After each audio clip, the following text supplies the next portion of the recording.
Look at that. It's 18 degrees outside, fellas. I'm not getting out of this car. But I got some news for you. I actually called the school, the property that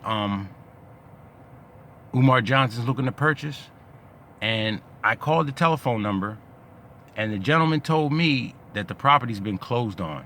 He couldn't give me any buyer information, but he said for me to call him at the beginning of February and he'll tell me everything is kosher. When I mentioned the purpose of my call, that it was supposed to be a school built, he gave me a confident sigh, followed by, if I call back in February, he'll be able to tell me that everything is kosher.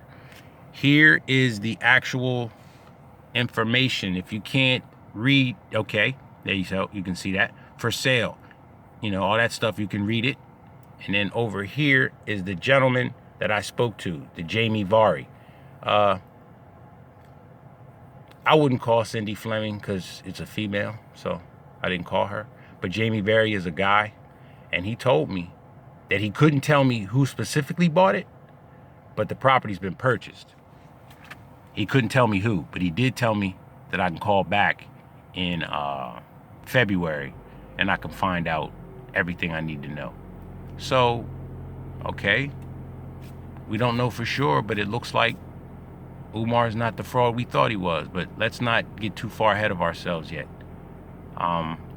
You know, he's going to make the announcement on February 14th, and that's Valentine's Day. And Umar's following is a lot of single mothers. So those single mothers are going to be thinking about what they're going to get for Valentine's Day as opposed to his message. But we'll see. I still have my doubts, because you can't come out. I like his radical views. The fact that the children need to be taken away from the home, because that's what got the kids messed up in the first place. The first video, I got some responses from people that I didn't really like. One in particular, when I talked about, you know, I don't want to work with our kids unless it's worthwhile for me. And I'm not backing off of that statement, because whether we want to admit it or not as parents, especially as mothers, the mother is the child's first teacher, not who they had in daycare, first grade or whatnot, kindergarten. No, the woman who birthed them is responsible for teaching them stuff. So many kids, through my experiences, used to come to school without supplies, without knowing their colors, without knowing how to write their name, the alphabet, how to count to 10. They didn't know shapes. Whose fault is that? A child should come into school with something on the hard drive. These kids are coming to school with empty hard drives. No, all this free RAM space. So you got a child for, and to the guy who mentored the kids in Detroit, not to take anything away from that, but you dealt with them in an after-school program, sir. That's not the same as being in a classroom for 6.5 hours with them, because you know, it's not an 8-hour work day at a school. It's about 6.5 hours. Then the hours from about 3 to 5, that's when they get sent to some after-school program to pacify them so that they don't get in trouble on the street till their mother comes home. Because between the hours of 3 in the afternoon to 5 in the evening, that's when the houses get broken into, the windows get smashed, the cars get stolen, and the drugs get sold. That's what happens there. And, you know, there are other things that go into it too.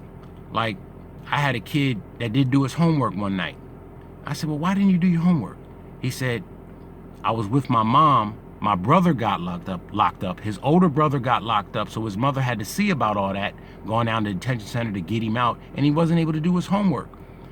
Those are the kind of things that make me not want to work with our kids, because the parents are not working with us. I had a kid, and there was one boy that spoke to me in the comment section that said he doesn't have respect for older people because we've given up on them. And I'll say this, I got loads of respect, and he's the kind of kid I would want to be in the schools working with, because he has the ability to express himself in a way to where he can be helped. Like, I remember I had a kid and I told him, I asked him, I said, do you feel that you don't have a way to make it in this world because of your environment and what you see every day, the environment you come from? And he was like, yeah. And I immediately said, yo, man, let me give you a hug, man. And that hug wasn't for him as much as it was for me too, because I generally have love for these kids. It's just, I don't want to teach them for 6 hours and then send them back to the concrete jungle that they call home, or the hood, where everything that they learn about etiquette, social skills, being polite, using manners, those kind of things are completely wiped away when they go home and come back the next day. It's about relationship building with these kids in these inner cities. And also, these kids are gonna verbally spar with you to find out if you're there for a measly $25,000 salary or if you're there to actually help them. And these kids know. That's why they try you. So I'm not saying I don't want to build the relationships, but what I am saying is I don't have time to let you verbally abuse me to find out that I'm the real deal and I'm going to stick with you and I believe in you. I want to see you do better. I don't have time, and I guess you could say, I don't know, but I don't want to possess no shield where I got to come to work and be rated and be belittled and talked down to. Off topic, I had a father who did that, and I don't allow anybody to talk down to me. Nobody at all.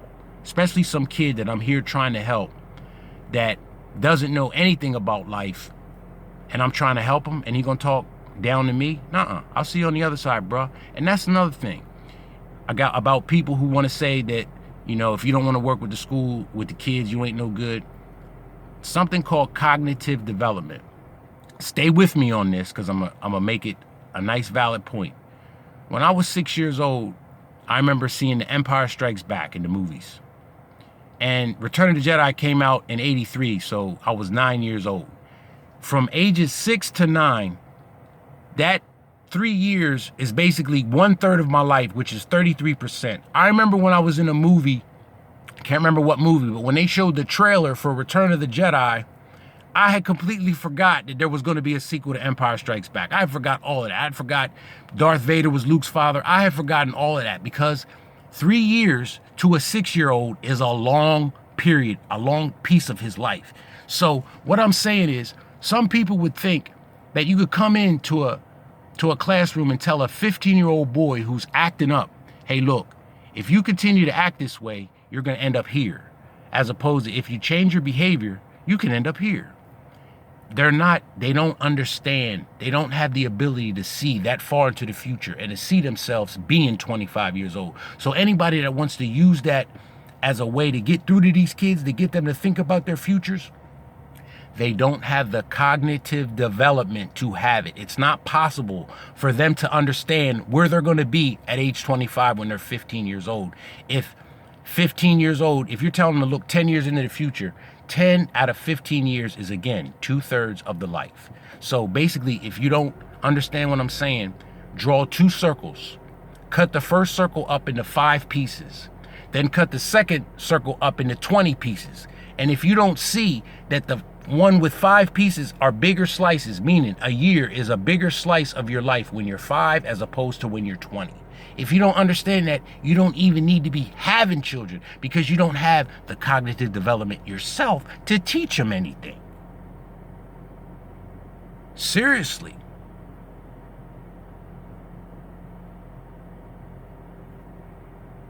But Umar's got the right radical approach about taking these kids from the house, because the kids being in the home is what made them corrupt in the first place. Like, if the kids really knew that they were here because their parents had sex, didn't use protection, and they're here because their mother wouldn't have an abortion. If they knew that they were here with their parents having no real plan for their life, I don't know where that would go. And then you got parents that come in and want to pretend, I don't play, I don't do this, this don't go on in my house. And, the parents are embarrassed by the child's behavior. So they act like they're real stern disciplinarians, but they're not. But the point I'm making is the kids don't even get the discipline from the parents. The kid told me, the kid I was referring to that I gave the hug to, when we had a parent-teacher conference, his mother came in and acted like she was irate. And I said, okay, so I might see some change in this young man, because she said he ain't gonna go outside, he's on punishment. That was on a Friday. We had the parent-teacher conference. Don't you know, on that Monday, the boy came and told me, yeah, man, my mom was just talking ish. I went right out as soon as I got home. It's because these parents don't want to be parents. They just want the benefits of being a parent, being able to say that I got a child and I'm an adult and I accomplished something. That's really what it is. But they don't, the average black female that's raising her children is not putting money up for them to go to college. No, she's not doing that. She's not thinking about that. She's not thinking about enrolling her son to have a tutor. She'd rather buy him some Jordans. The main reason why I say I don't want to work in these schools is I don't like low-class black people that have a low mentality and pass that on to their children. And then when we have them in school, try to teach them something, they go back home and relearn the ignorant behavior that made them socially retarded and academic failures. So, you know, I'm not backing off the stance that if I can make more not dealing with children, that's what I'm gonna do. I guarantee the person, the engineer, he said he was an engineer as well, that mentored the kids up in Detroit. I know he wasn't gonna leave his job as an engineer to go work with them little niggas and get $25,000 a year. I know he wasn't gonna do that. If he was, I'd tell him he's a fool.